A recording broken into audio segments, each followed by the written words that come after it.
Hola a todos. En este vídeo vamos a ver cuáles son las diferentes fases que debemos de tener en cuenta a la hora de desarrollar y de implementar nuestro proyecto basado en Design Thinking. Como habréis visto anteriormente, Design Thinking es una metodología que va a modificar nuestra manera de plantear las situaciones y de plantear pues, problemas que puedan surgir tanto en nuestro grupo de trabajo como entre nuestros estudiantes o en temas relacionados con el currículum. Hemos visto que es una metodología que principalmente se centra en el bienestar y en la resolución de los problemas basados en las personas, en cómo podemos mejorar la situación y la vida de otras personas o de nosotros mismos. Es una metodología también que es esencial, es imprescindible que se base en la colaboración y en el trabajo en equipo entre los integrantes de nuestro grupo, de nuestros equipos o de nuestro aula. Es imprescindible que se trabaje de manera colaborativa.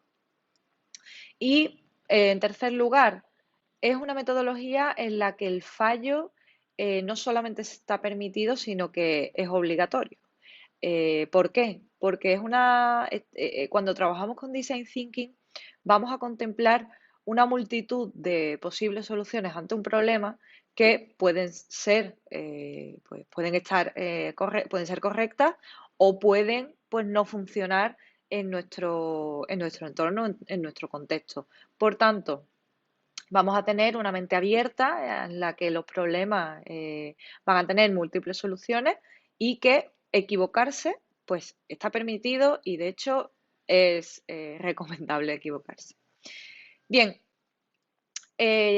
¿por qué y para qué puedo utilizar yo Design Thinking en mi enseñanza? Puedo ser profesor de primaria, de secundaria, puedo ser profesor de universidad o de formación profesional, o puedo ser formador de alguna empresa, de alguna institución, alguna asociación.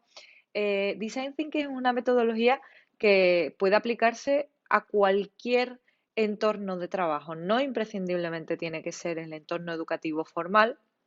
De hecho, Design Thinking surge en un contexto laboral, en un contexto pues de adultos que necesitaban una manera diferente de resolver un problema y encontraron esta.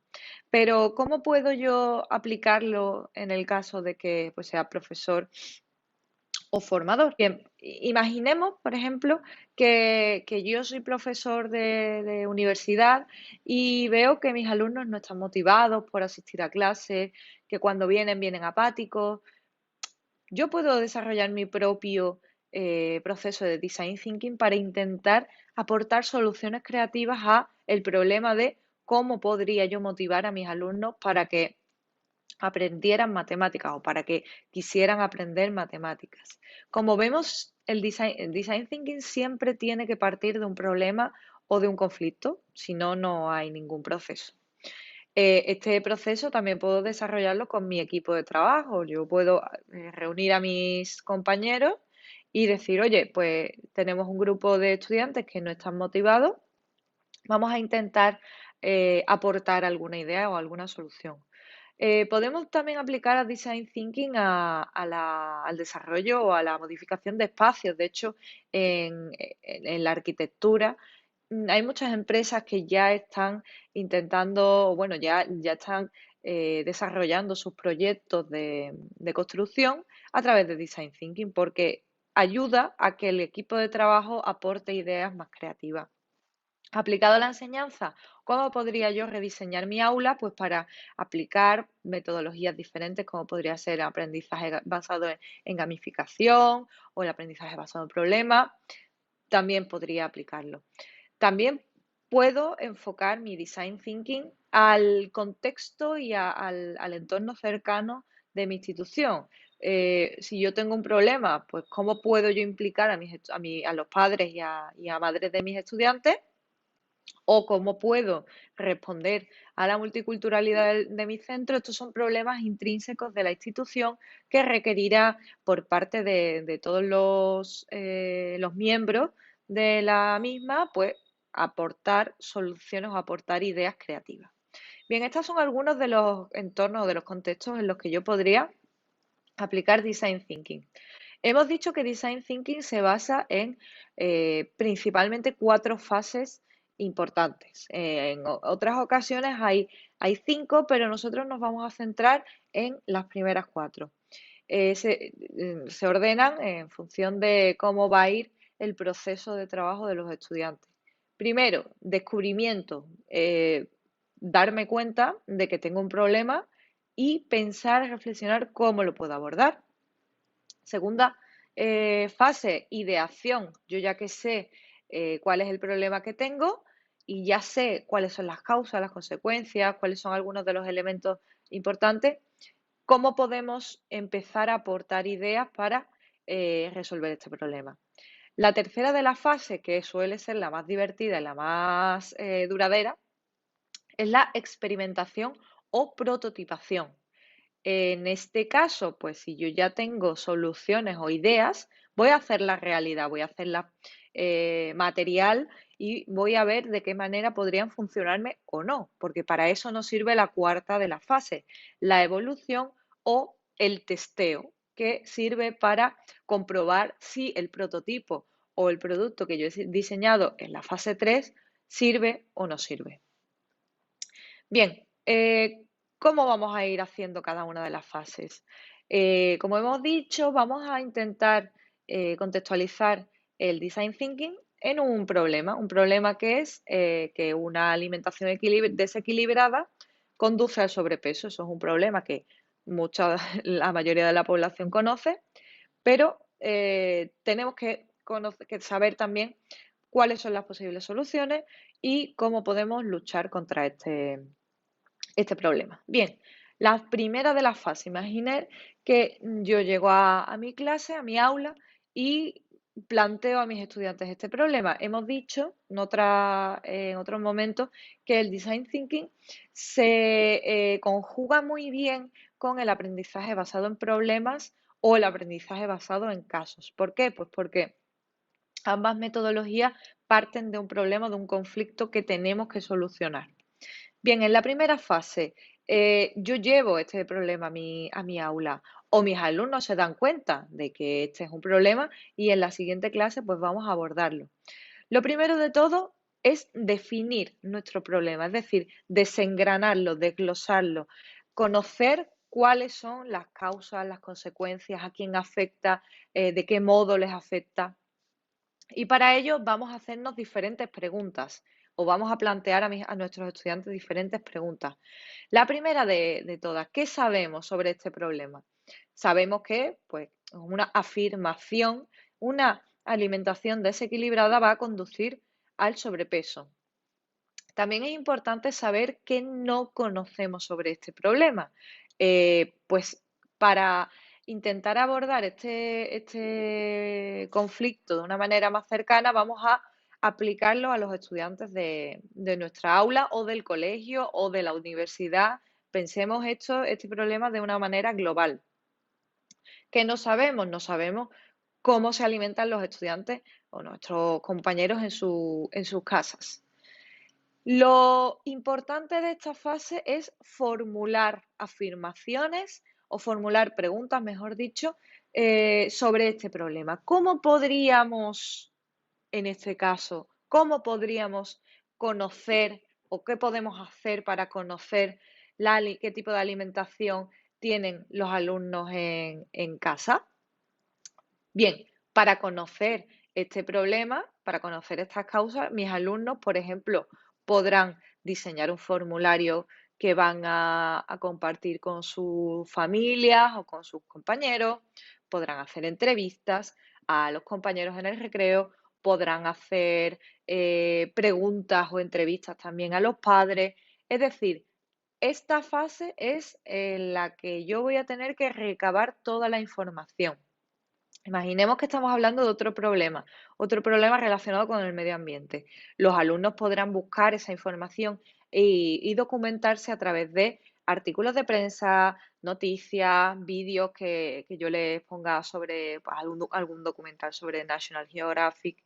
Es decir, en este punto, los estudiantes o las personas afectadas tienen que saber y conocer absolutamente todas las causas, consecuencias, los elementos que entran en juego de este problema. Una vez que los alumnos ya hayan buscado toda esta información, ¿cómo van a trabajar con ella? Por eso ponemos aquí los posits. En Design Thinking solemos trabajar mucho con posits.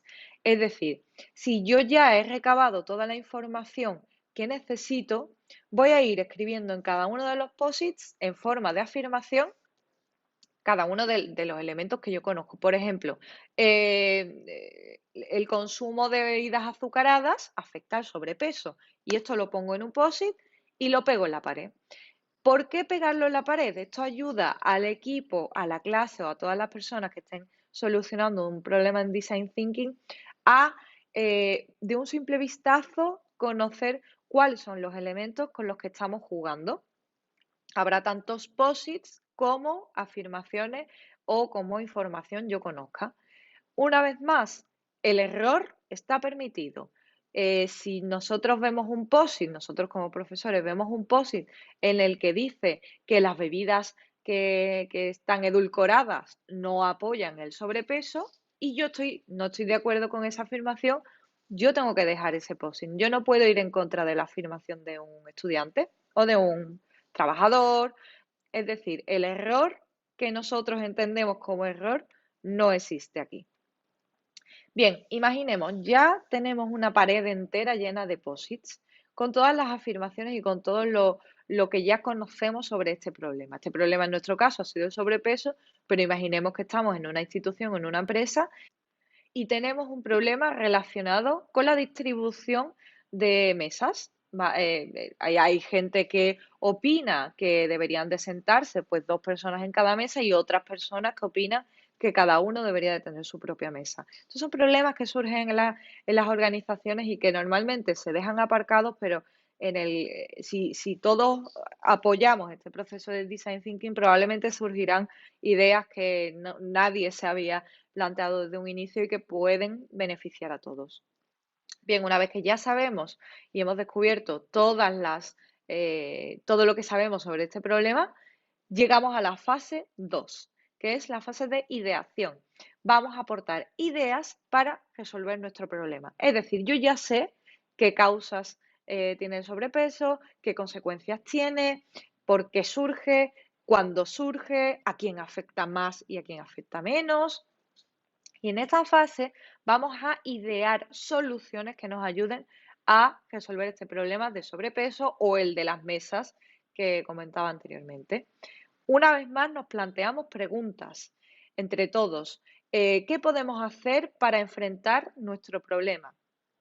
Y una vez más vamos a hacer uso de esos posits. En este caso, pues podemos cambiar, jugar con diferentes colores. En el anterior amarillo y en este, pues podemos hacer con posit verde. Y cada uno de nosotros, individualmente o de forma grupal, debatiendo, vamos a proponer nuestras ideas. Pues en este caso, a mí se me ocurre proponer una semana de la alimentación saludable. Habrá tantos posits como ideas haya. Otra pregunta, ¿qué necesitamos para resolver nuestro problema? Habrá ideas que sean alcanzables y habrá ideas que no sean tan alcanzables porque necesiten logística, necesiten también financiación. Vamos a ir a aquellas que sean más reales. En este caso, pues una idea, participación, implicación de la familia, porque es importante que estén involucradas. Conforme vayamos dando ideas, tenemos que ir debatiendo con el grupo si esta idea que yo he aportado funcionaría o no funcionaría en mi institución. Una vez más, el error no existe, sino ideas diferentes entre compañeros. Otra pregunta que podemos aportar, ¿qué problemas prevemos que podemos encontrarnos? Es decir, aquí ya vamos a ir desechando diferentes ideas que no sean alcanzables pues, por los motivos que hemos dicho. Por ejemplo, tenemos una falta de tiempo y de organización para planificar esta semana de la alimentación saludable. Entonces, en lugar de la semana, podemos hacer un único día. Se trata de ir aportando tantas ideas como se nos ocurran en equipo. ¿Qué puede pasar en este punto? Que haya una pared llena de posibles ideas. Entonces vamos a ir agrupándolas. Vamos a ir agrupando por temáticas porque probablemente haya dos posits que sean iguales o que sean muy similares. Entonces vamos a ir creando como un mapa de ideas que nos ayuden a el siguiente paso, que será el, la experimentación o el prototipado. Bien, en este punto ya tenemos esa pared llena de no solamente elementos que conocemos, sino las ideas que ya nos han ido surgiendo. Ahí es el momento de experimentar si nuestra idea funciona o no funciona. En este caso, es imprescindible que visualicemos y que intentemos materializar nuestra idea llevada a la práctica. Podemos hacerlo de diferentes maneras. Podemos hacer una simulación, por ejemplo, si seguimos con la semana de la alimentación, voy a crear, o mis alumnos van a crear un anuncio para los padres, los profesores, contándoles la idea y luego voy a aplicar un formulario preguntando que qué les parece, si participarían. De esta idea, yo ya voy a tener un feedback, es decir, las personas afectadas sobre este problema van a decirme si les funcionaría o si les serviría esta solución. Puedo diseñar un diagrama. Aquí las ideas son múltiples. En función de cuál sea la solución que yo he creado, podré también prototipar con una maqueta. Pues esto se hace mucho en arquitectura. Antes de crear el proyecto definitivo, se crea una pequeña maqueta o puedo crear un vídeo para intentar convencer a las personas que están afectadas por este problema sobre que mi idea es la que sirve.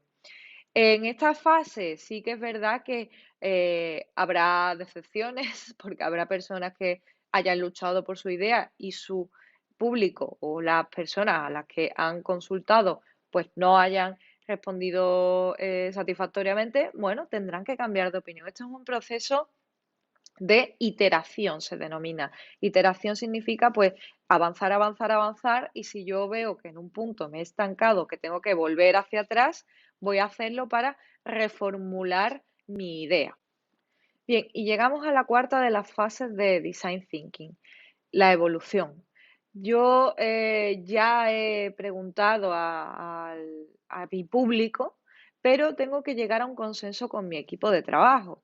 Pensemos que este proceso de Design Thinking es un proceso colaborativo y en el que necesitamos que todas las personas que estamos trabajando para un fin estemos de acuerdo.